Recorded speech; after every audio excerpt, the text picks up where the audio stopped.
for me, in fact, I wrote it down. Um, I think it's the lack of knowledge, just as a whole. It's already difficult, and I think especially for Black women, that's kind of where my passion lies. Black women of faith and older, because we have all these expectations put on us. You know, we have I've had um, friends say, well, you can't be a superwoman and you know, a strong Black woman and weak at the same time. You know, leave that alone, or you know, all those kind of things. We have all these expectations on us already, and to culturally, we come with so much stuff too, as far as like keeping it in your house and not talking about all those things. So for me, that has been the biggest challenge personally, because like I said, I had no idea. I always thought OCD was a white person's disease because I only thought that, you know, you washed your hands or you were neat, and I didn't do either of those things. And so that has been a big hurdle, just having enough information out there that people can see beyond the skin color and all that burden that goes with being a Black woman with a mental illness and trying to uphold all those banners, you know, society and even ourselves have put on our shoulders. That has been a big one for me, to learn to let it go. You know, it's okay not to be strong. You know, so what? Having a bad day, that sort of thing. And just the lack of knowledge, I think, culturally across the board from, you know, people not knowing what OCD is. Yeah, yeah. Yeah, I would say echo a lot of that. I feel like one of the biggest barriers is invisibility. Once again, thinking it's a white person's disease, and you know, they have this idea of culture-bound syndromes. I know you all know that. And I was thinking, oh, OCD is a culture-bound syndrome for white Westerners. It's nothing to do with me. And I also struggle, as much as there's no space for a Black person to be depressed in this culture, I think there's maybe even as less space for a Black person to have anxiety or to have something like OCD. And the idea that it's an affectation, you know, you have time and space to have OCD, you know, it's like, you must not have real problems then. So I think those kind of things really have been in the picture for me. And one piece was, you know, Erin, because you found me through the essay I wrote about being Black and Black OCD, is that was beautiful, amazing. Thank you. Oh my gosh, talk about being slack-jawed and drooling. Like, This is beautiful. Oh my Thank you so I have much. to get that information. Oh, I'll send it to you. I'll send it to you. Oh, yeah, it's awesome. Watchers Within, Watchers Without,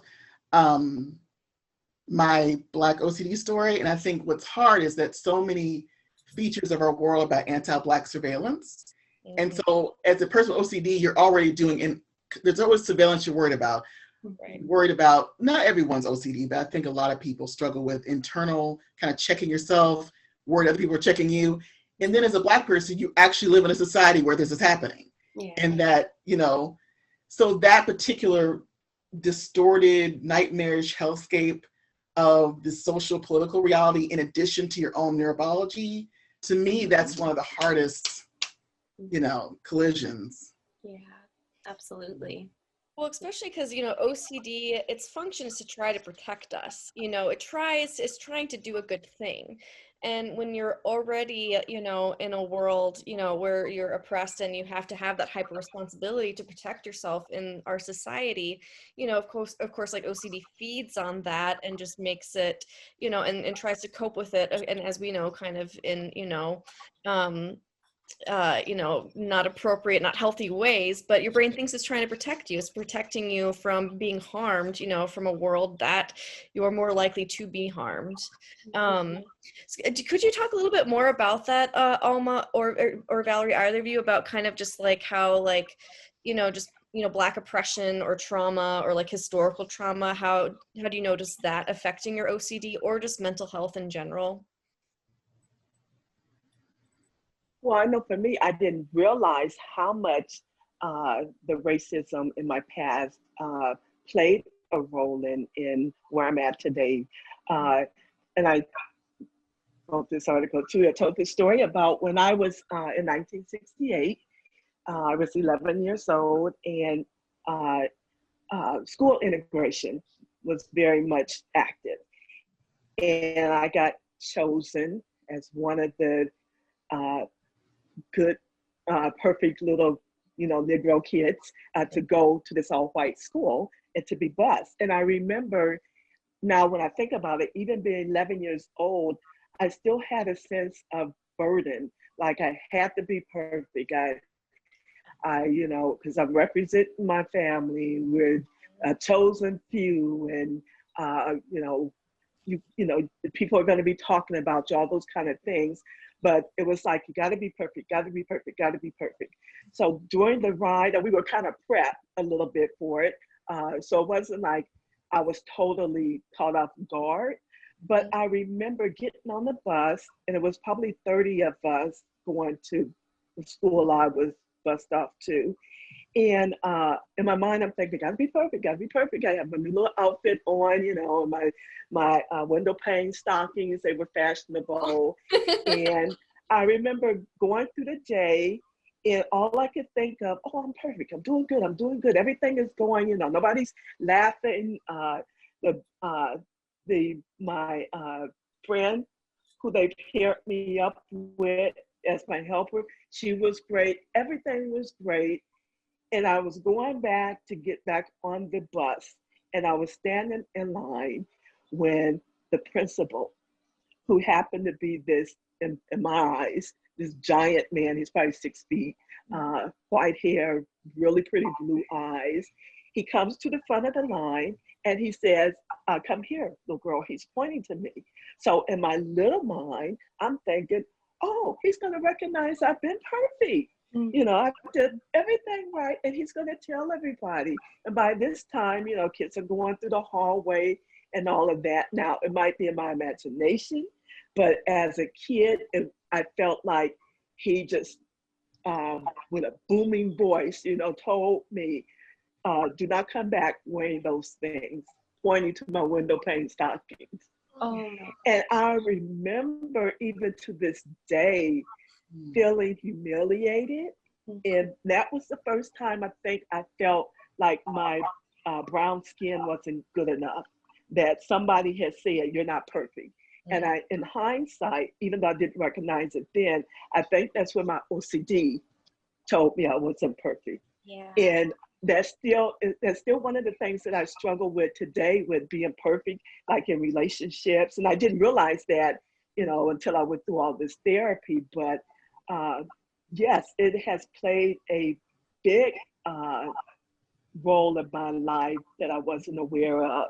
And I'm sure in many other ways, because, especially being born, I'm 64, especially being born during those times, I went through civil rights. I remember marching with my mom and dad. I don't remember, what it was about, but I remember being a little kid, tagging along. And then I lived in Oakland, so I went to the Black Panther Party kind of movement.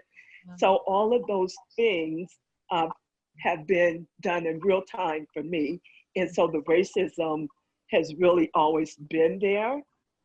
But I think as I got older, I learned how to manage it and not let it affect me. So I thought. Yeah.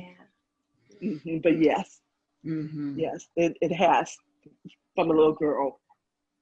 Very relatable. And I'm really glad you said that, Valerie, because I think a lot of times when we think of perfectionism, we're not thinking about the internalized oppression piece of it. Yes. Yes. And I think that's absolutely the case for us. And how many times have we been told we got to be 10 times better than our white counterparts, which is that is a thing. And at the same time, we're already predisposed to have these perfectionist tendencies that are so corrosive. Oh, it's so horrible. I mean, as a child, I remember. Yeah. Well, it's and then there's that hyper responsibility of it too, which of course OCD, just feeds on that. But sorry, I didn't mean to interrupt. Right. Oh, no, you're fine. You're fine. I remember as a child, I had these pen pals, and I would write letters to them. And I remember sometimes buying a pad of paper and only maybe using 1 or 2 sheets because I made one little mistake and I couldn't use it. It was like, be spoiled, let's start over again. And throughout my life, I have had been trouble in school with editors, etc., because my need to be perfect meant I couldn't really perform, or papers didn't get turned in, or I missed deadlines, and people didn't understand. But I call myself a recovering perfectionist because I still need to, like even today, like I want to over prepare. And I told my partner, I was like, well, in some ways, I don't need to write down everything I'm gonna say. I can just be like spontaneously and just let the moment tell me what it tell me. But I was just like, okay. So to me, over researching, over preparing is something I continually have to pull myself in the brain. Yes. Totally. That's one of my just things. And part of that is feeling like, as an oppressed person, that's preparation is your armor, you know?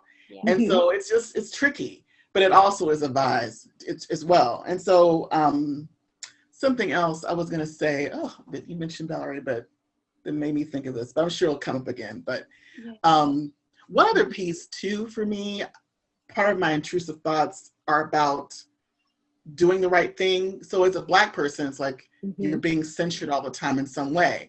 But it's also not just a culture at large, it's also intercommunal. So I'm also worried about, as a community member, am I being appropriate to other people in my community, within my community, as well as outside my community. So I'd say that's another aspect of it.